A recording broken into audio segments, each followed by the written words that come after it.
नमस्कार मंडळी मी गणेश ठाकरे न्यूज आगरी चॅनलवरती आपलं सहर्ष स्वागत आहे. मंडळी, राज्यातील शेती पिकाचं मोठ्या प्रमाणात नुकसान झालं होतं. त्यानंतर राज्य सरकारचा जो काही हिस्सा असेल एनडीआरचा आणि एफडीआरचा, तो हिस्सा शेतकऱ्यांच्या खात्यावरती वर्ग करण्यात आला होता. म्हणजेच काय तर नुकसान भरपाईची रक्कम शेतकऱ्यांच्या खात्यावरती जमा झाली होती. यामध्ये ज्या ज्या जिल्ह्यात शेती पिकाचं नुकसान झालं त्या त्या जिल्ह्यातील शेतकऱ्यांच्या खात्यावर नुकसान भरपाईची रक्कम ही वाटप करण्याचे आदेश देण्यात आले होते आणि त्या पद्धतीने 8,500 प्रमाणे नुकसान भरपाईची रक्कम 6,000 रुपये, 5,000 रुपये अशी रक्कम सुद्धा शेतकऱ्यांच्या खात्यावरती जमा झाली. तर जे काही इतर शेतकरी असलं त्या शेतकऱ्यांच्या खात्यावर सुद्धा आता धाराशिव जिल्हा असेल, यामध्ये अनेक काही जिल्हे बाकी होते, अशा जिल्ह्यातील शेतकऱ्यांना सुद्धा नुकसान भरपाईची रक्कम ही कालपासून वितरण होण्याकरता सुरू झालेली ही देखील माहिती आपण बघितली होती. परंतु महत्वाचं म्हणजे ज्या पद्धतीने शेतकऱ्यांच्या खात्यावर नुकसान भरपाईची रक्कम जमा झालेली आहे, कुठे 5,000 कुठे 6,000 रुपये, यामध्ये काही जिल्ह्यात अधिकची रक्कम वाटप करण्यात आलेली आहे असं देखील जिल्हा अधिकाऱ्यांच्या माध्यमातून सांगण्यात आलेले आहे. परंतु असे जे काही चुका झालेल्या असतील ते काही शेतकऱ्यांच्या माध्यमातून झाल्या नाही किंवा ते काही शेतकऱ्यांनी ते पैसे घेतले नाही. आता अशा शेतकऱ्यांना जिल्हाधिकाऱ्यांच्या माध्यमातून नोटीसी पाठवण्याचा काही निर्णय असेल तो घेण्यात येईल असं सुद्धा सांगण्यात आलेलं आहे. आणि त्याचबरोबर शेतकऱ्यांनी जर नुकसान भरपाईची रक्कम जी व्यतिरिक्त त्याच्या खात्यावरती जमा झाली ती जर त्या पोर्टलवरती किंवा सरकारकडे तर जमा केली नाही तर त्या शेतकऱ्यांच्या सातबारावरती बोजा असणारे अशी सुद्धा माहिती देण्यात आलेली आहे.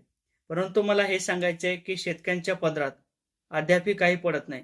कुठे 5,000 रुपये, कुठे 6,000 रुपये, आणि जे काही शेतकऱ्यांनी पिकवलेला माल असेल त्याला सुद्धा भाव मिळत नाही. मग कापूस असेल, सोयाबीन असेल, तूर असेल किंवा इतर पिकं असतील त्या पिकाला सुद्धा भाव मिळत नाही. आणि अशातच जर शेतकऱ्यांच्या खात्यावर कुठे 5,000 रुपये, 7,000 रुपये किंवा जास्तीत जास्त 10,000 रुपये अशा पद्धतीने जर तुमच्या चुकीमुळे पैसे पडलेले असतील तर ते वापस घेण्याचं काही कारण नाही. कारण तर तुम्हाला ज्या पद्धतीने शेतकरी जगवते, शेतकऱ्यांच्या माध्यमातून जे काही काढलेलं पीक असेल त्याला एकतर तुमच्या काळामध्ये, तुमच्या सरकारच्या काळामध्ये कोणत्याही प्रकारचा भाव मिळत नाही. हातात आलेलं पीक निघून जाते, आसमानी संकट असेल त्याच्यावरती ते कोसळत राहते. अनेक प्रश्न आहेत शेतकऱ्यांचे. आणि अशातच जर शेतकऱ्यांच्या खात्यावर कुठे 2,000 रुपये, 4,000 रुपये असे जर शिल्लक वाटप गेले असतील तर हे काही सगळ्या शेतकऱ्यांच्या खात्यावरती गेले नाही, काही मोजक्या शेतकऱ्यांच्या खात्यावरती गेले. अशातच जर तुम्ही त्या शेतकऱ्यांचे पैसे वापस घेण्याचा निर्णय घेत असाल तर हा चुकीचा आहे. कारण तर तुमच्या राज्य सरकारच्या काळात किंवा जे काही भाजप सरकारचा काळ असेल यामध्ये अनेक शेतकऱ्यांची माती झालेली आहे, अनेक शेतकऱ्यांच्या पिकाला भाव मिळत नाही. आणि अशातच जर एखाद्या तुमच्या कर्मचाऱ्याकडे किंवा एखादा भ्रष्टाचार करणारा नेता असेल त्याच्या खात्यावरती पैसे जर जमा झालेले असतील तर ते तुम्ही कधीही वापस घेतले नाही किंवा त्या नेत्याला तुम्ही कधीही नोटीस पाठवलेले नाही. मग शेतकऱ्यांनाच का नोटीस पाठवल्या जातात किंवा तशी पद्धतीची कारवाई करू अशा काही सूचना दिल्या जातात. आणि जर तुम्ही पैसे भरले नाही तर तुमच्या सातबारावरती बोजा असेल असं का सांगितलं जात आहे, हा एक मोठा पडलेला प्रश्न आहे.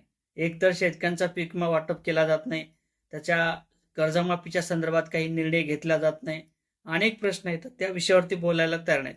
परंतु कुठे 1,500 जर शिल्लक गेले तर ते तुम्ही वापस घ्यायला तयार आहात. अशी भूमिका आपली योग्य नाही असं मला तरी वाटते. आता शेतकऱ्यांच्या संदर्भात तुम्हाला काय वाटते, शेतकऱ्यांच्या संदर्भात राज्य सरकारला काय वाटते, शेतकऱ्यांना राज्य सरकारच्या संदर्भात काय वाटते, कमेंट करा. जय शिवराय.